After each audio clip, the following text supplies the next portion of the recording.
Because of Winn-Dixie by Kate D. Camilio. Chapter 19.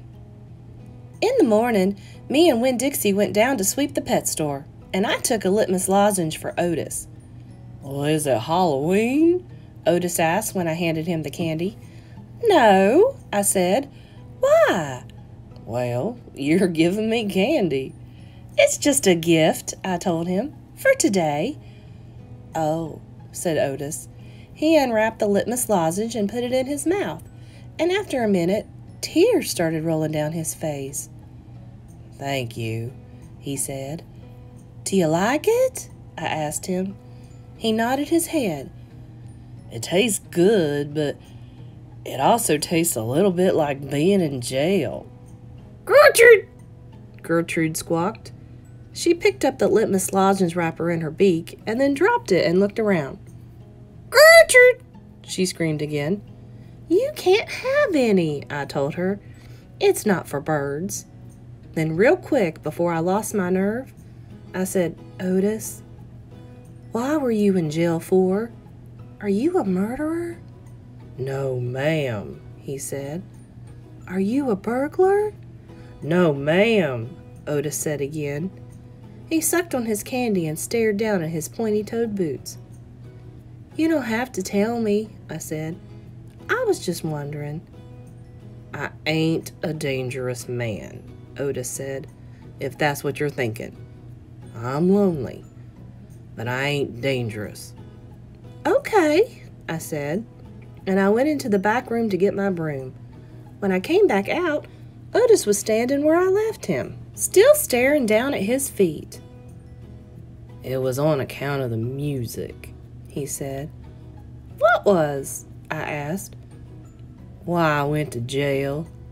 It was on account of the music." "What happened?" "I wouldn't stop playing my guitar. Used to be I played it on the street, and sometimes people would give me money. I didn't do it for the money. I did it because the music is better if someone is listening to it. Anyway, the police came, and they told me to stop it. They said how I was breaking the law, and the whole time they were talking to me, I went right on playing my music, and that made them mad. They tried to put handcuffs on me." He sighed. "I didn't like that. I wouldn't have been able to play my guitar with them things on." "And then what happened?" I asked him. "I hit them," he whispered. "You hit the police?" "Uh-huh. One of them. I knocked him out. Then I went to jail, and they locked me up and wouldn't let me have my guitar. And when they finally let me out, they made me promise I would never play my guitar on the street again." He looked up at me real quick and then back down at his boots. "And I don't. I only play it in here. For the animals. Gertrude, the human Gertrude, she owns the shop, and she gave me this job because she read about me in the paper, and she said it's all right for me to play music for the animals." "You play your music for me and Winn-Dixie and Sweetie Pie," I said.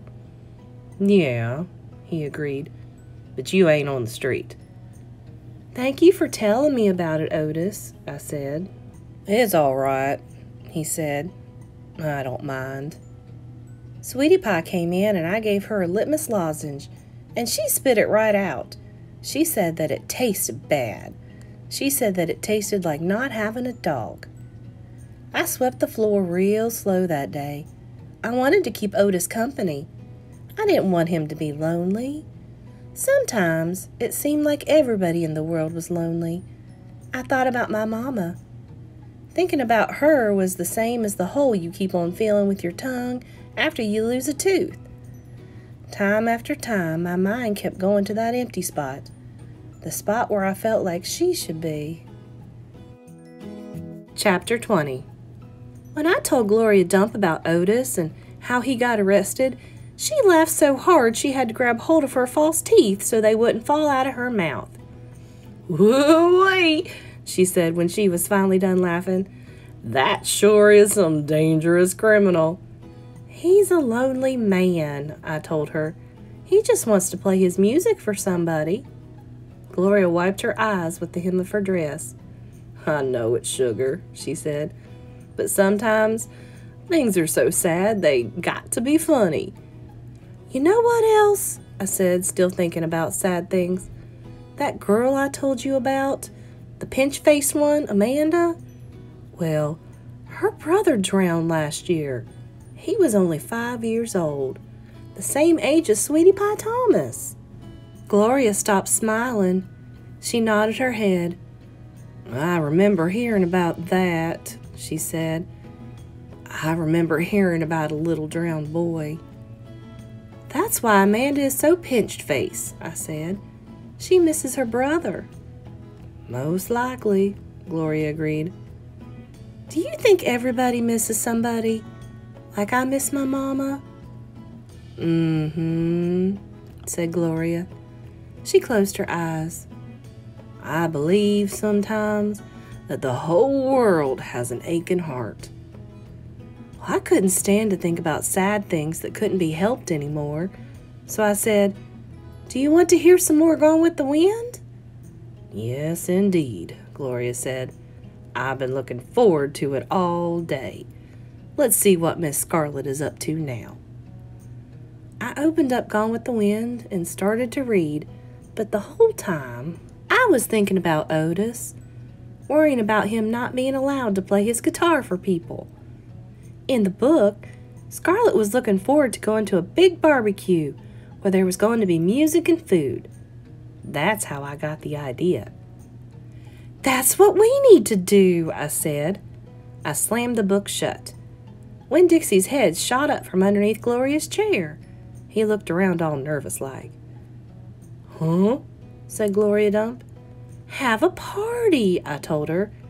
We need to have a party and invite Miss Franny Block and the preacher and Otis can play his guitar for everybody. Sweetie Pie can come too. She listens to his music good. We who? Gloria said. We, me and you. We can make some food and have the party right here in your yard. Said Gloria Dump. We can make peanut butter sandwiches and cut them up in triangles to make them look fancy. Lord, said Gloria Dump, I don't know if the whole world likes peanut butter as much as you and me and this dog. Okay then, I said. We can make egg salad sandwiches. Adults like those. You know how to make egg salad? No, ma'am, I said. I don't have a mama around to teach me things like that, but I bet you know. I bet you could teach me. Please? Maybe, said Gloria Dump. She put her hand on Winn-Dixie's head. She smiled at me. I knew she was telling me yes. Thank you, I said. I went over and hugged her. I squeezed her hard. Winn-Dixie wagged his tail and tried to get in between the two of us. He couldn't stand being left out of anything. It's going to be the best party ever, I told Gloria. You gotta make me one promise, though, Gloria said. All right, I told her. You've got to invite them Dewberry boys.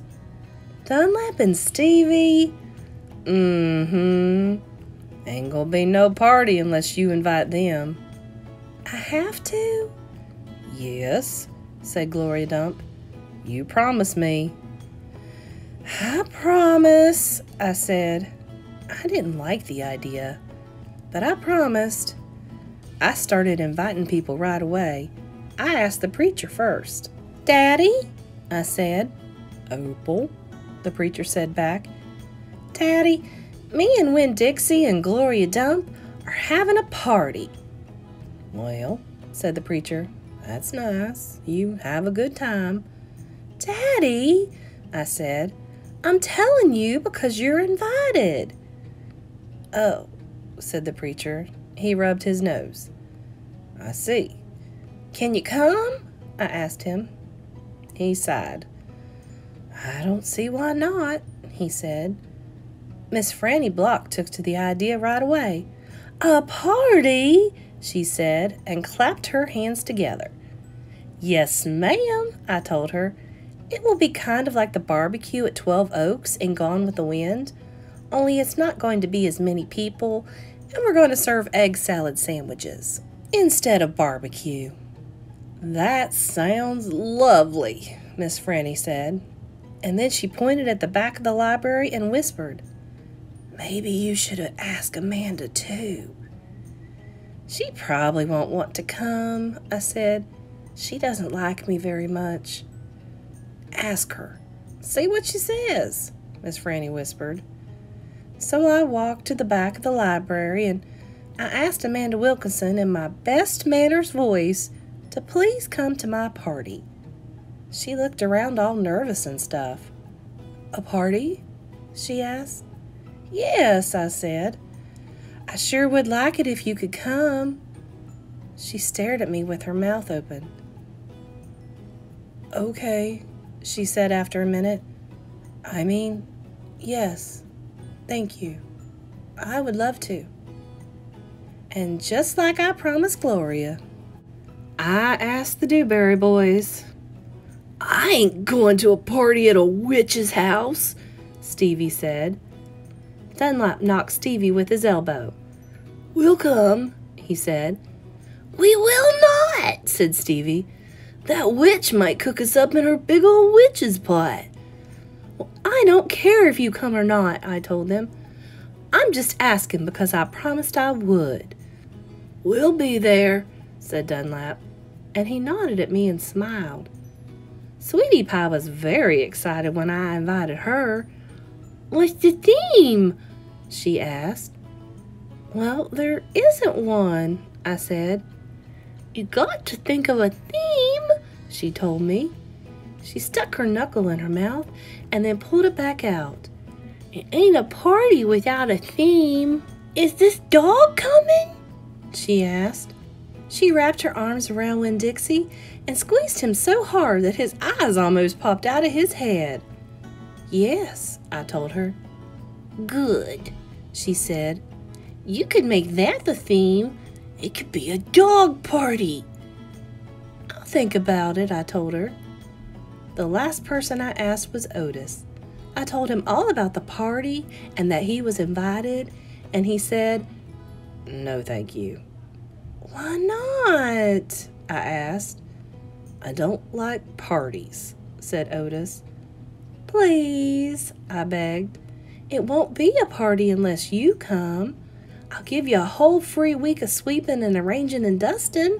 If you come to the party, that's what I'll do." "A whole week for free?" Otis said, looking up at me. "Yes, sir," I told him. "But I don't have to talk to people, right?" "No, sir," I said. "You don't. But bring your guitar. Maybe you could play us some music." "Maybe," said Otis. He looked down at his boots again real quick, trying to hide his smile. "Thank you," I told him. "Thank you for deciding to come."